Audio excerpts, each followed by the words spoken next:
morning everyone. Morning blessing kali ini sama-sama kita lihat Yakobus 1 ayat 2. Saudara-saudaraku, anggaplah sebagai suatu kebahagiaan apabila kamu jatuh ke dalam berbagai-bagai pencobaan. Kalau kita belajar kitab Yakobus, kita sedang belajar sebuah kitab yang sangat aplikatif. Maksudnya, ada banyak hal-hal yang memang secara aplikatif, secara relevan, betul-betul jadi bagian kehidupan kita dari hari ke hari.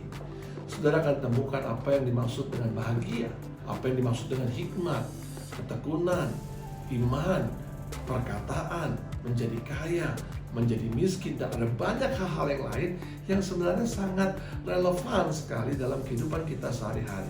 Kitab Yakobus kali ini dibuka dengan sebuah pernyataan yang menurut saya sangat luar biasa. Apa itu?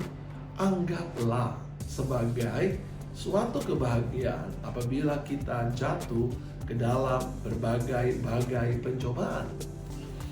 Kalau kita bicara pencobaan atau masalah, pergumulan, tantangan hidup, itu juga bagian dari kesehari-harian kita. Saya yakin semua orang pasti menghadapi masalah, pencobaan, pergumulan, tantangan. Gak mungkin saudara tidak pernah merasakan tantangan, tidak pernah merasakan pencobaan atau masalah. Tapi kita perlu cari tahu dulu dari mana sumber masalah tersebut datang. Pencobaan itu datang, ujian itu datang.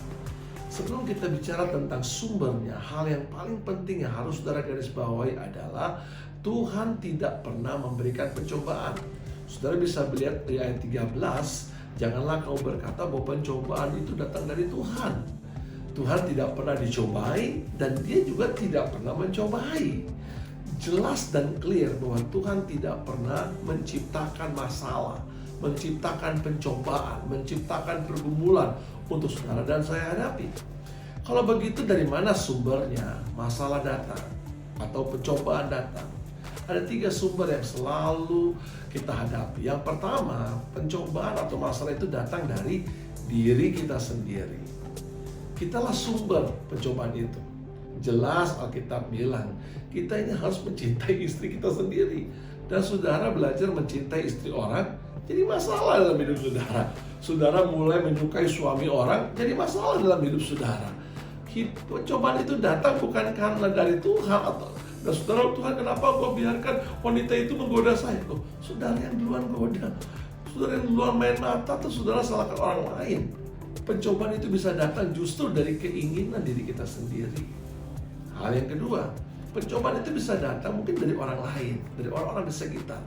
Karena kita sadar gak semua orang itu baik. Ada juga orang yang tidak baik. Orang-orang yang punya perilaku jahat. Saudara lagi nyetir mobil, tiba-tiba ada orang yang ugal-ugalan sampai saudara hampir nabrak orang, umpamanya begitu. Itu juga pencobaan. Itu dari manusia juga, dari orang-orang yang ada di sekitar saudara.